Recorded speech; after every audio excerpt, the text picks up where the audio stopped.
Pasal ke-26. Bagaimana seorang manusia harus mencintai Allah, dan dalam pasal ini ada termuat pertentangan yang aneh antara Ibrahim dengan ayahnya. Kemudian Yesus berkata, ada seorang laki-laki dalam berpergian, dan ketika ia berjalan, tiba-tiba ia menemukan harta simpanan di sebuah kebun yang sedang ditawarkan untuk dijual dengan 5 keping dari uang mereka. Dan ketika orang tersebut mengetahui hal itu, segera ia pergi untuk menjual bajunya buat membeli kebun. Dapatkah kejadian itu dipercaya? Para murid menjawab, yang tidak mempercayai itu, maka ia adalah seorang gila. Maka ketika itu Yesus berkata, sesungguhnya kamu merupakan manusia-manusia gila, apabila kamu tidak mau memberikan perasaanmu kepada Allah demi untuk membeli dirimu di mana khazanah kecintaan bersemayam di situ. Karena kecintaan itu laksana harta terpendam yang tidak ada tara baginya.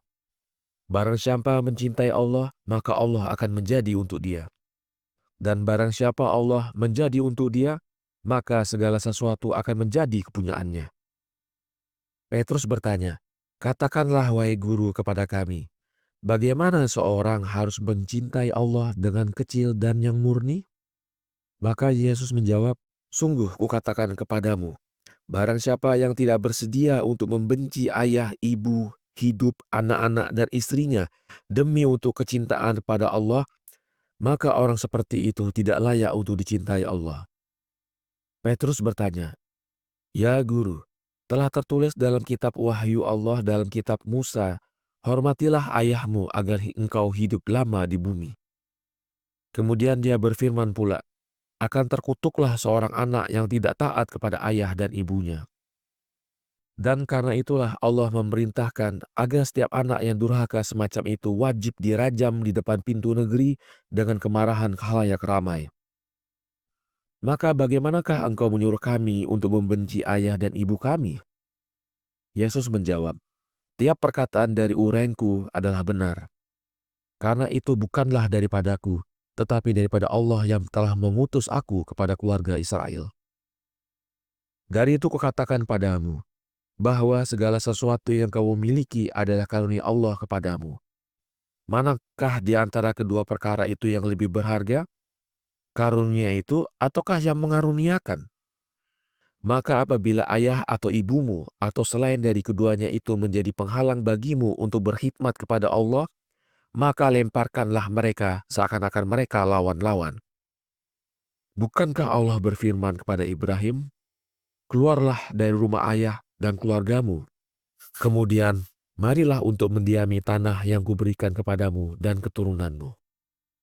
Dan mengapakah Allah memfirmankan demikian? Bukankah disebabkan karena ayah Ibrahim itu pembuat patung-patung, memahat dan menyembah Tuhan-Tuhan yang palsu itu? Dari itu permusuhan antara keduanya itu telah mencapai puncaknya, sehingga si ayah hendak membakar anaknya. Petrus menjawab, sesungguhnya segala uraianmu itu adalah benar, dan aku bermohon kepadamu agar engkau menceritakan kepada kami, bagaimana Ibrahim itu telah menyindir ayahnya. Yesus menjawab, dikala itu Ibrahim berumur 7 tahun, di saat itu dia mulai mencari Allah. Maka pada suatu hari ia berkata kepada ayahnya, ya ayahku, siapakah yang menjadikan manusia ini?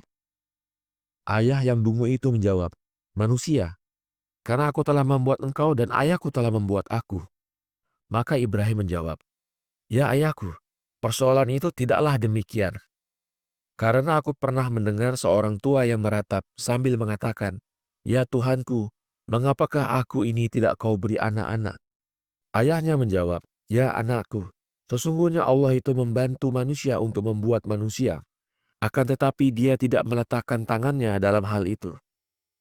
Maka seorang manusia itu tidak berkewajiban, melainkan hanya maju dan memohon kepada Tuhannya, dengan mempersembahkan kepadanya anak-anak domba dan kambing-kambing.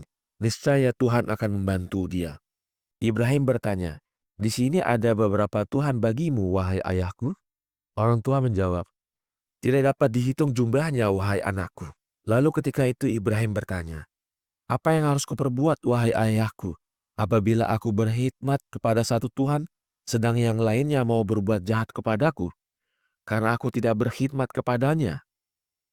Dan bagaimanapun juga, maka di antara kedua Tuhan itu akan terjadi pertentangan yang akan membawa perkelahian di antara Tuhan-Tuhan itu. Tetapi andai kata Tuhan yang akan berbuat jahat kepadaku itu membunuh Tuhanku, apakah yang harus kuperbuat? Sudah barang tentu dia akan membunuh aku juga. Maka menjawablah orang tua itu sambil tertawa, "Janganlah engkau takut, wahai anakku, karena tidak pernah Tuhan berkelahi dengan Tuhan. Tidak, karena di dalam rumah persembahan yang besar itu ada ribuan dari Tuhan-Tuhan yang beserta Tuhan yang besar, Baal. Dan kini aku telah berumur 70 tahun, tetapi begitu juga aku tidak pernah sama sekali melihat Tuhan memukul Tuhan yang lain. Dan sudah barang tentu manusia seluruhnya tidak menyembah satu Tuhan. Akan tetapi seseorang menyembah satu Tuhan, sedang yang lain menyembah Tuhan yang lain."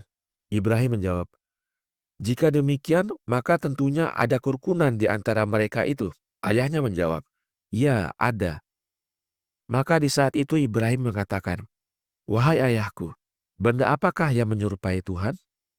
Menjawablah orang tua itu, "Wahai dungu, aku tiap hari membuat Tuhan kemudian kujualnya kepada orang-orang lain untuk kubelikan roti. Sedang engkau tidak mengetahui bagaimana Tuhan itu?" Dan pada detik itu ia sedang membuat sebuah patung. Kemudian ia berkata, "Ini dari kayu kurma, dan itu dari zaitun, sedang patung yang kecil itu dari gading. Lihatlah betapa indahnya, tidakkah tampak seakan-akan hidup? Sungguh tiada kekurangan padanya kecuali roh." Ibrahim menjawab, "Jika demikian Tuhan itu tiada roh baginya, wahai ayahku, maka bagaimanakah mereka memberikan roh? Dan oleh karena mereka tidak memiliki hidup, maka bagaimanakah mereka bisa memberikan hidup? Maka dapat dipastikan, wahai ayahku, mereka itu bukanlah Allah."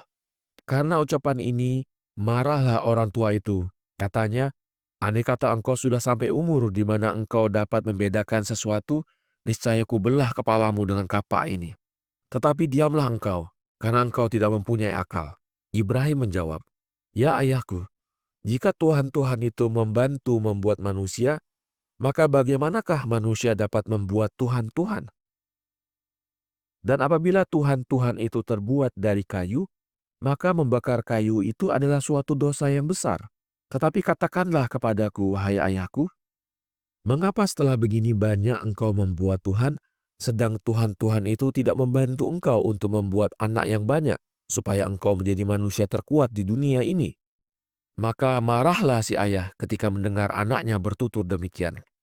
Tetapi si anak menggenapkan katanya, "Ya ayahku, pernahkah pada suatu ketika dunia ini tanpa manusia?" Orang tua itu menjawab, "Ya pernah." "Dan mengapakah?" Kata Ibrahim, "Karena aku ingin mengetahui siapa gerangan yang membuat Tuhan yang pertama itu." Maka berkata orang tua itu, "Pergilah engkau sekarang dari rumahku, dan biarlah aku mempercepat pembuatan Tuhan ini, dan janganlah engkau berbicara denganku sepatah kata pun. Dan apabila engkau lapar, maka engkau akan membutuhkan roti, bukan omongan." Maka Ibrahim menjawab, "Itu adalah Tuhan yang amat besar, dan engkau memotong-motong dia sesukamu, sedang dia tidak membela terhadap dirinya." Maka menjawablah si orang tua itu dengan marahnya, "Dunia seluruhnya mengatakan dia ini Tuhan, sedang engkau, wahai anak yang dungu, mengatakan bukan? Demi Tuhan-Tuhanku, andaikan engkau seorang dewasa, niscaya kubunuh engkau." Dan ketika ia mengatakan demikian, ia memukul Ibrahim, menendangnya dan mengusirnya dari rumah. Pasal ke-27. Pasal ini menerangkan tidak wajarnya mentertawakan orang lain dan hal kecerdasan Ibrahim. Maka tertawalah para murid dari kedunguan orang tua itu, dan mereka berdiri tercengang atas kecerdasan Ibrahim. Akan tetapi Yesus menegur mereka. Katanya, "Kiranya telah kamu lupakan ucapan seorang nabi yang mengatakan, tertawa sekarang merupakan ancaman tangisan kelak. Dan lagi pula, janganlah engkau pergi di mana ada tertawaan, tetapi duduklah di mana mereka sedang menangis. Karena hidup ini akan habis dalam kesengsaraan." Kemudian Yesus berkata, "Tidakkah kamu ketahui bahwa Allah di zaman Musa membalik banyak orang di Mesir menjadi hewan-hewan yang menakutkan? karena mereka telah tertawa dan mengejek orang lain. Hati-hatilah dari mentertawai barang seorang jua pun, karena dengan sebab itu kamu akan menangis dan meratap. Para murid menjawab, kami tertawa dari kedunguan si orang tua itu. Maka menjawablah Yesus ketika itu, sungguh kukatakan kepadamu, bahwa tiap orang akan menyukai pasangannya, maka ia akan merasa kesenangan dengan pasangan itu. Dari itu, jika kamu bukan orang-orang dungu, niscaya kamu tidak akan tertawa dari kedunguan.